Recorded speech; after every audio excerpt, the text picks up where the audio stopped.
San Juan capítulo 1, versículo 14. Amén. Dice así la palabra del Señor.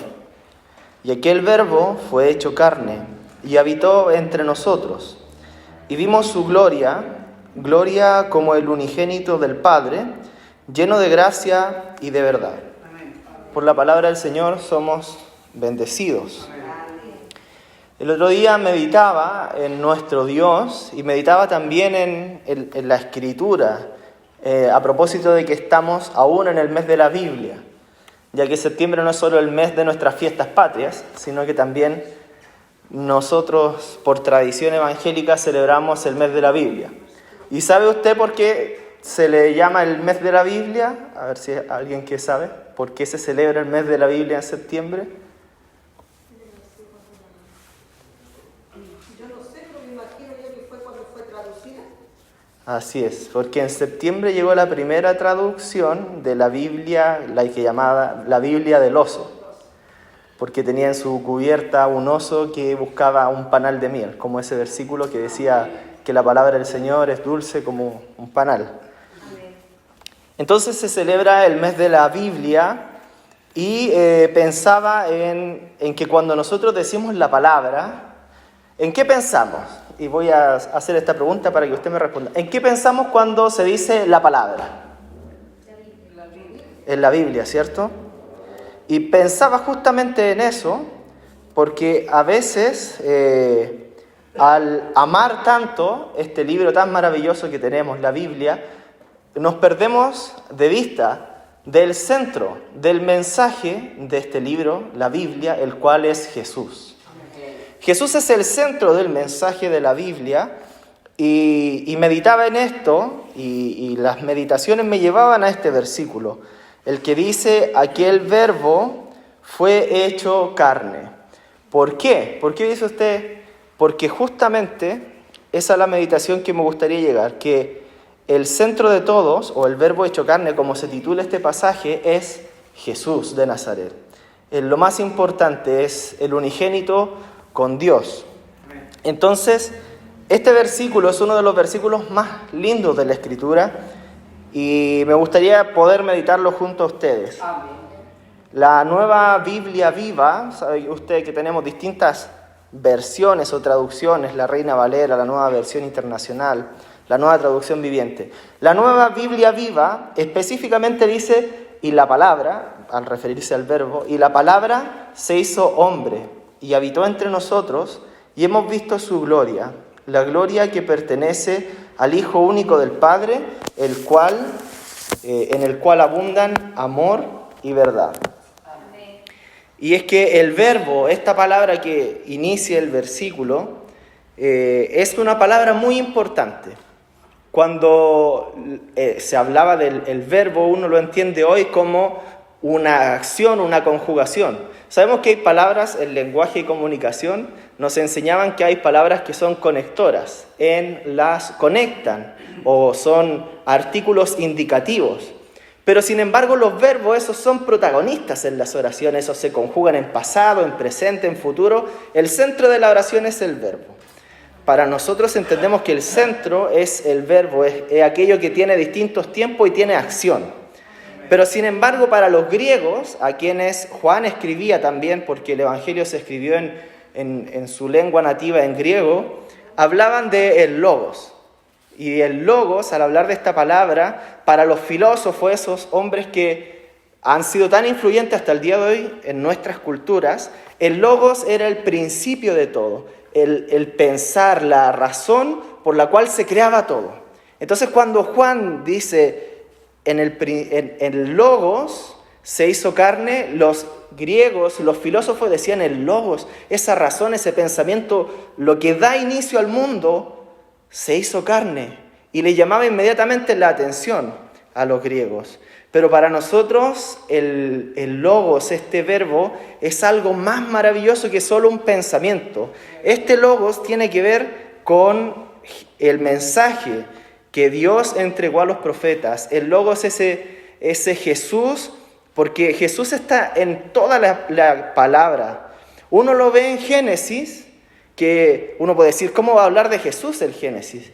Pero la verdad es que cuando vemos que Abraham iba con Isaac a sacrificar a su hijo y en un acto total de fe, aún en ese momento, cuando Dios le dice por medio de un ángel a Abraham, no levantes la mano contra el niño, y sin embargo él levanta la mirada y ¿qué ve? Ve un cordero para el holocausto. Porque desde el principio ese cordero se iba a entregar como sacrificio para nosotros. O cuando vemos en el Éxodo, antes de celebrar la noche donde el ángel del Señor iba a pasar por Egipto para dar muerte a los primogénitos, ¿qué es lo que tiene que hacer el pueblo? Es matar a un cordero y con su sangre pintar los dinteles y los pilares de las puertas y las ventanas. Y la sangre de ese cordero protegía al pueblo de Israel.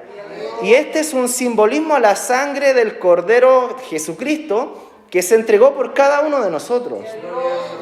Y podemos ver a Jesús una y otra vez en los libros del Antiguo Testamento. Jesús también es como ese juez libertador que venía a pelear contra los pueblos madianitas, filisteos que oprimían al pueblo de Israel, pero el Señor levantaba un líder, un caudillo, y levantaba una persona y liberaba al pueblo, porque Jesús también es nuestro libertador.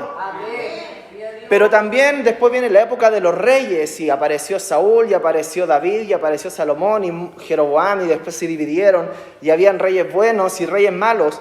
Pero también Jesús es ese rey que viene a gobernar por sobre todos nosotros. Y también Jesús dijo palabras proféticas para nosotros, por tanto también era un profeta.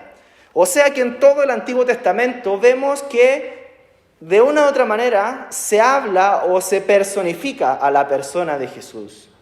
Porque el verbo, el logos, Jesucristo, está presente desde el principio de la creación, cuando Dios dijo, hagamos al hombre, y había una comunión, estaba el Padre, el Hijo y el Espíritu Santo. Desde el principio está el verbo, está Jesús. Entonces, cuando hablamos de la palabra debemos recordar esto, que la palabra además es Jesús, pero el verbo es acción, es el centro de la oración. Gloria sea al Señor. Y después dice, y fue hecho carne, que esto es glorioso, porque distintos comentaristas, entre ellos Barclay, dice que la palabra que se utiliza para carne, en este caso, es sarx. Y esta palabra la utiliza también el apóstol Pablo muchas veces cuando habla de la carne, del espíritu. O sea, no se refiere a un sentido figurado, sino que realmente a un cuerpo, a carne y hueso. Porque hay algunas personas que creen que Jesús, por ser Dios o por ser hijo de Dios, no tenía un cuerpo físico. Pero sin embargo, sí, Él se encarnó, Él se hizo piel, huesos. Cuando le atravesaban los clavos, a Él le dolía. Cuando caminaba por las calles, yo me imagino, de Palestina, de Jerusalén, Él se cansaba como todos, sudaba como todos, se apenaba, dice la Escritura.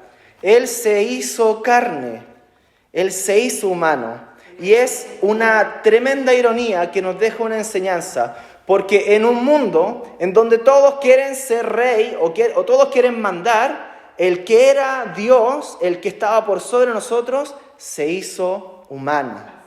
Se hizo débil, se hizo carne, se hizo una persona aún con tentaciones, porque Jesús también fue tentado. Jesús se hizo carne, a pesar de ser Dios renunció, como dice Pablo, a pesar de ser igual a Dios, no tomó eso como algo a que aferrarse, sino que se despojó de eso y se hizo carne para llegar a experimentar cada una de las cosas que nosotros hemos vivido. De hecho, la homilía en el libro de Hebreos, cuando en el capítulo 4 dice que no tenemos un sumo sacerdote, hablando de Jesús, no tenemos a un intercesor que no comprenda nuestras debilidades, sino que Él pasó por cada una de las cosas, fue tentado, pero en Él no hubo pecado. Entonces Jesús vivió cada una de las tentaciones que nosotros hemos vivido. Él, me imagino que pasó hambre, pasó frío, tuvo calor, incluso tuvo tentaciones, yo me imagino, con mujeres, tuvo tentaciones de toda índole, pero sin embargo Él no pecó. Porque Él en realidad decidió despojarse de esta divinidad, pero para hacerse hombre, para entender lo que éramos nosotros. Y este Dios maravilloso, algunos piensan que fue mitad Dios y mitad hombre, pero sin embargo Él fue completamente Dios y completamente hombre. Entonces, qué glorioso es que nosotros debemos entender, como dice Colosenses capítulo 1, que Cristo es la imagen visible del Dios invisible. Cuando nosotros queramos saber quién es Dios, debemos ver quién era Jesús de Nazaret. Es así de simple. Porque así como decimos que Jesús es Dios, debemos entender que Dios es Jesús. Por tanto, de la manera que queremos, preguntémonos, ¿qué haría Dios en esta ocasión? Veamos qué hizo Jesús o qué haría Jesús. Porque Dios se hizo hombre en medio de Jesús, se hizo carne. Pero después dice, y habitó entre nosotros. Y esta idea de habitar, en el sentido más original de la palabra, puso su tienda entre nosotros. Permaneció, se quedó ahí entre nosotros. Y esta idea de la tienda es un tremendo simbolismo a lo que era el tabernáculo de reunión del Antiguo Testamento. Porque había una tienda de reunión, ¿cierto? Un lugar santísimo, estaba el arca del pacto, había un propiciatorio, se hacían sacrificios. Pero el tabernáculo en la antigüedad era el centro de la vida social y litúrgica del pueblo de Israel.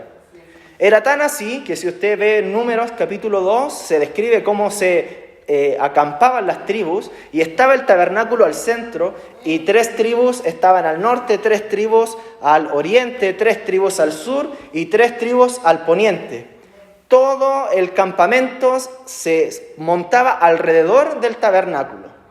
Si una tribu quería hacer un trato y vender un animal, yo me imagino otra tribu tenía que pasar por el centro, tenía que pasar por cerca del tabernáculo.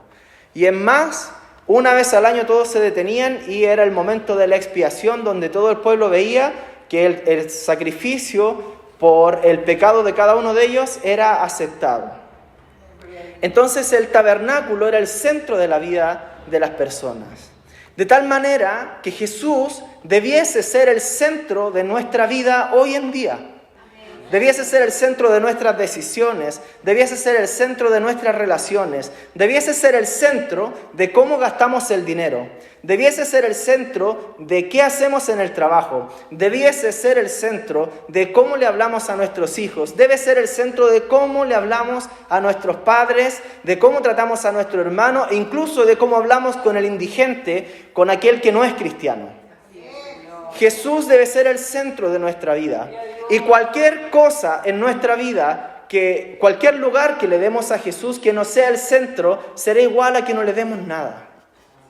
Porque si ponemos primero nuestra familia y después ponemos a Dios, entonces Dios no habitará en medio de nosotros, porque Él no comparte su trono con nadie. Jesús deja muy claro en los evangelios que es o todo o nada. O habito en el centro de tu corazón o no estoy en Él. Bendito sea el Señor. Pero este tabernáculo, además de ser el centro de la vida, usted recordará que había algo en particular en él, que era la columna de nube en el día o la columna de fuego en la noche. Y esta columna, cuando se veía la columna de nube, era un simbolismo, era una evidencia de que la presencia de Dios estaba en el tabernáculo. Por tanto, Dios estaba habitando con el pueblo. Entonces, cuando dice la palabra puso su tienda, Jesús puso su tienda, se hizo el tabernáculo, es que Dios en Jesús vino a morar con nosotros. Y hay algo muy lindo que dice que Él habitó entre nosotros.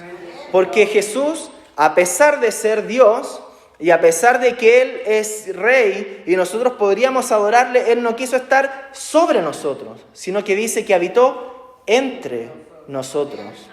Y Jesús demostró que el liderazgo o la posición de ser el mayor es una posición que debe darse para servir a los demás. El liderazgo de Jesús no es un liderazgo que se ejerza desde el poder político. Muchos esperaban a un Mesías que viniera a libertar el pueblo, como los macabeos, que tomara las armas, que peleara contra Roma y los expulsara de Jerusalén. Ese era el modelo de Mesías que ellos tenían. Pero sin embargo no entendían que Jesús era rey, pero vino a ejercerlo desde el servicio, desde abajo.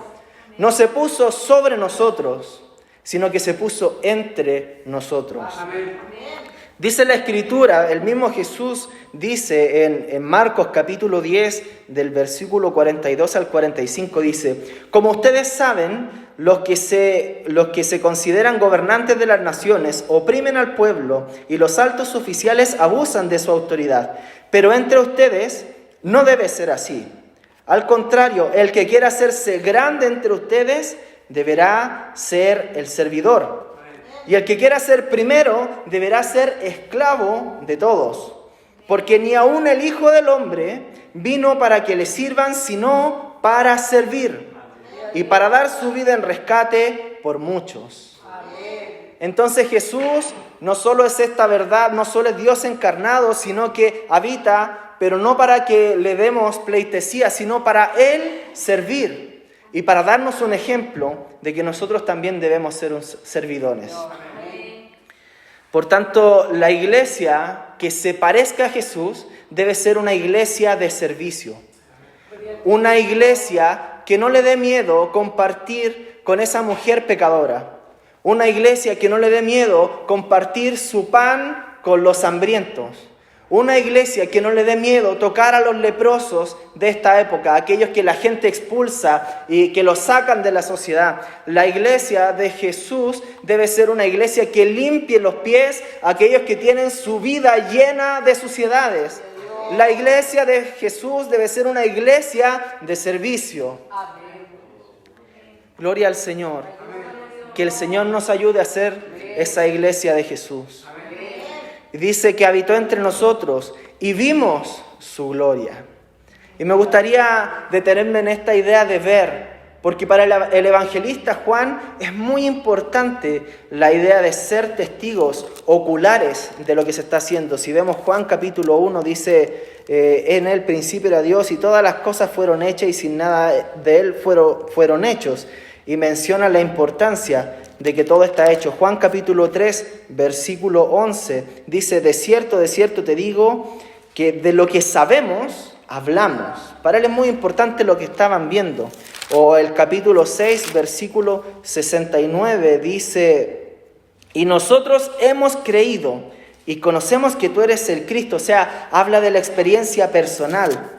O también Juan 21, versículo 24, dice: este es el discípulo que da testimonio de todas estas cosas y escribió todas estas cosas porque sabemos que el testimonio es verdadero. O sea, para Juan es muy importante el ser testigo ocular, ver lo que se hizo. Él habla de Jesús desde lo que él vio desde sus propios ojos. Entonces, hay algo lindo en esto, que nosotros conocemos de Jesús porque Él se ha dejado ver. Porque el Dios invisible del que hablaba recién, el que lo llena todo, el que es más grande que el templo, se hizo carne para que nosotros viéramos qué es lo que Dios hacía. Y Él se dio a conocer. Nosotros no tenemos la facultad de ver a Dios. Glorioso sería.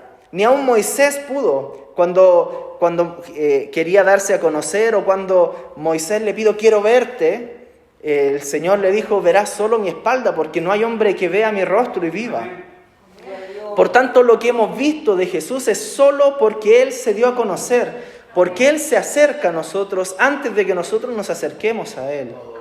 Aquellos que decimos: yo llegué a la iglesia, nosotros llegamos a la iglesia solo porque el Señor nos llama primero.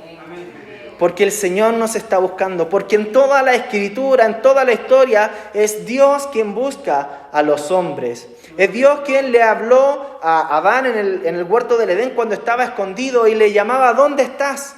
Es Dios quien encontró un hombre justo en Noé y le llamó para que hiciera un arca. Es Dios quien encontró a un hombre fiel en Abraham y le llamó para que saliera de su tierra y de su parentela. Es Dios quien encontró a un hombre que estuvo 40 años escondido en el desierto, pero sin embargo en una zarza ardiente le llamó para que fuera a liberar a su pueblo.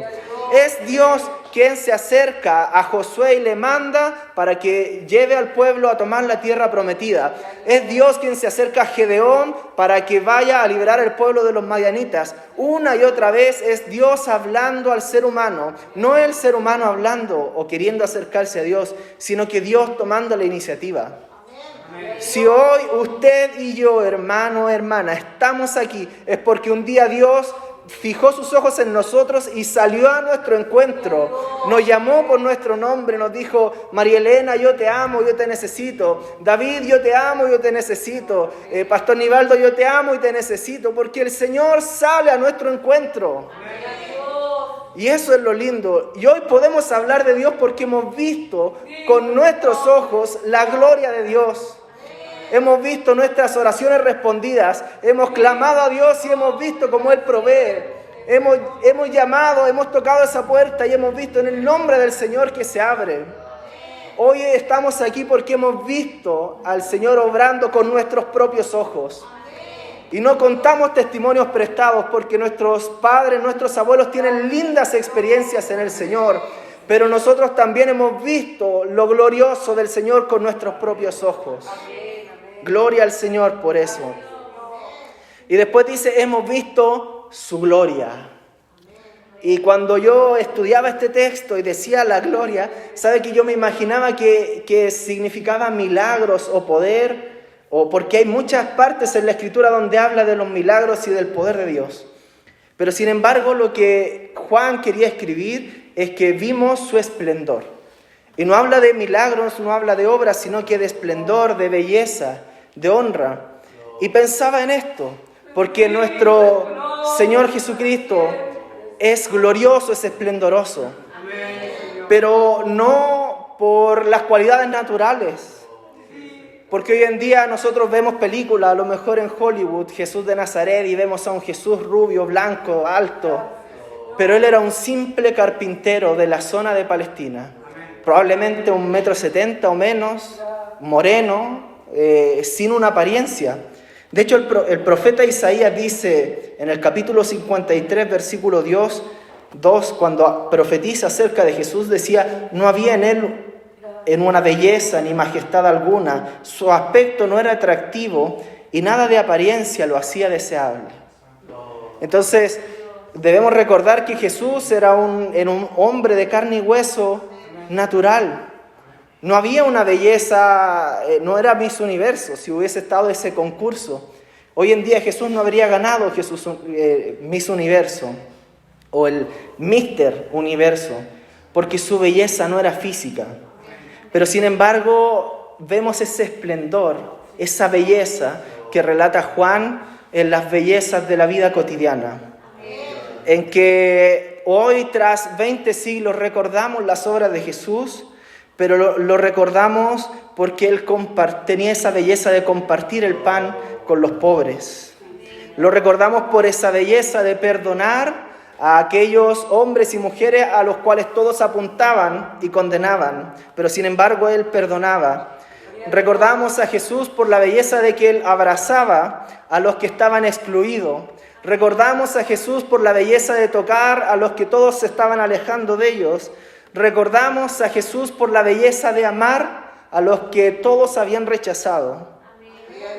Y hoy recordamos también la belleza de Jesús porque Él daba pan a aquellos que no podían pagar, alimentaba multitudes que no podían devolverle. Pero sin embargo, la belleza de Jesús no estaba en las obras milagrosas o sobrenaturales, sino en compartir la vida cotidiana con quienes lo necesitaban. Y al ver esto, tanta gente que hoy en día tiene recursos, dinero, y que sin embargo viven en casas lujosas y que piensan ostentar el auto del año y tantas cosas para sí mismo, Jesús lo que tenía en las manos lo levantaba, lo bendecía y lo entregaba a los demás. Esa es la belleza de Jesús, en entregarnos por completo para bendición de los demás. Y después dice, vimos su gloria como el unigénito del Padre y que estaba lleno de gracia y de verdad. Estaba lleno de amor y de verdad. Y la palabra del Señor nos habla una y otra vez de eso. Cuando le mencionaba acerca de Moisés, que subió al Sinaí para ver la gloria de Dios,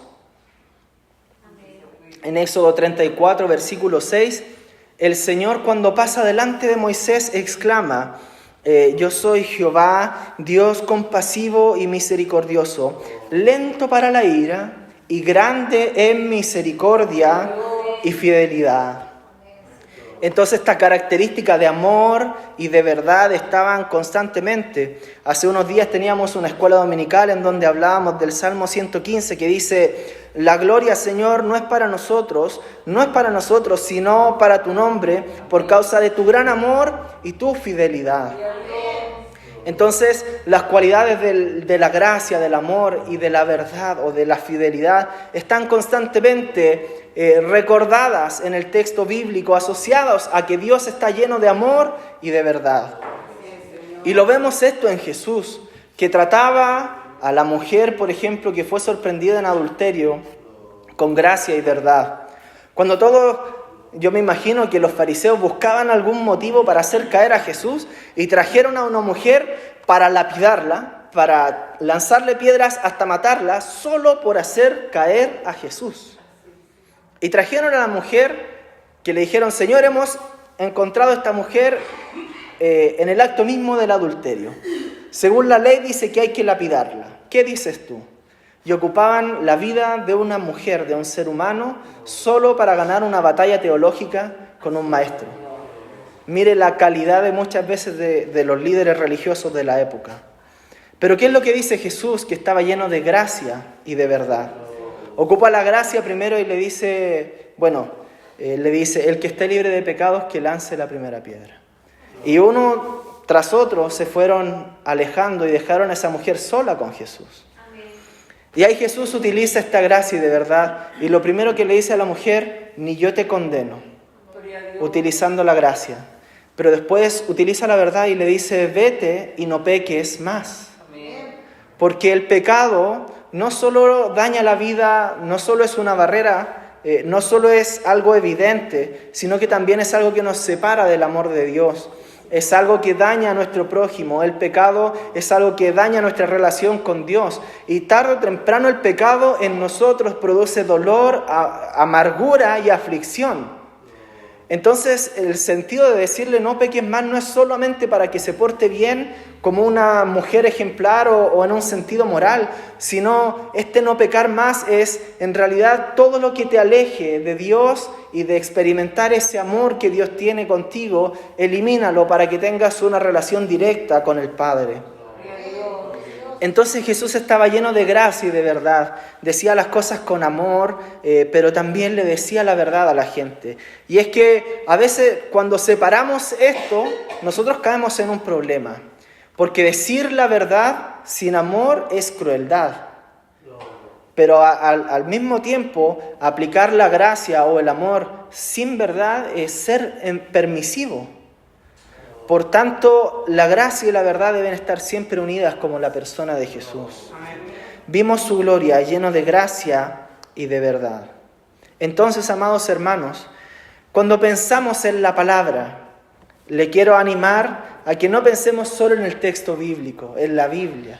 Digámosle Biblia, texto bíblico, pero la palabra, el verbo, es más grande que la Biblia. La palabra es Jesús, el verbo hecho carne, este Dios que renunció a todos sus principios, este Dios que para los filósofos era el principio que definía todo el mundo, pero que para nosotros es el principio, el que estaba con el Padre, que nosotros somos a su imagen y semejanza. Tenemos que pensar, cuando hablamos de la palabra, de este Dios que se despojó de todos sus privilegios y se encarnó en medio de piel y hueso humana, que me imagino que algún día se acostó acostó con frío, un día se acostó con calor, un día lloró como lloró al frente de la tumba de Lázaro, hasta las lágrimas, que cuando veía Jerusalén se revolvían sus entrañas de tristeza por verlas como ovejas sin pastor, pero que también participó de las bodas de Canaá, que disfrutaba de la vida cotidiana. Este Jesús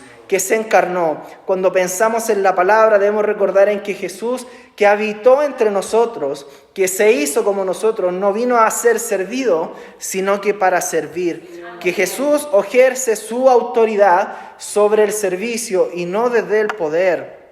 Y que nosotros, sobre todo, debemos entender que Él se dio a conocer para que nosotros también le demos a conocer a los demás. Y le demos a conocer llenos de gracia y llenos de verdad. Entonces en Jesús debemos recordar cuando se hable de la palabra. Y en meses como este mes hermoso de la Biblia que nos recordamos y de que tanto nos ha bendecido este libro para comprender la historia de Jesús, aún así debemos recordar que el libro en sí no basta, que lo importante es de quién se cuenta este mensaje, que es Jesús de Nazaret, aquel Dios que se vino a sacrificar por nosotros.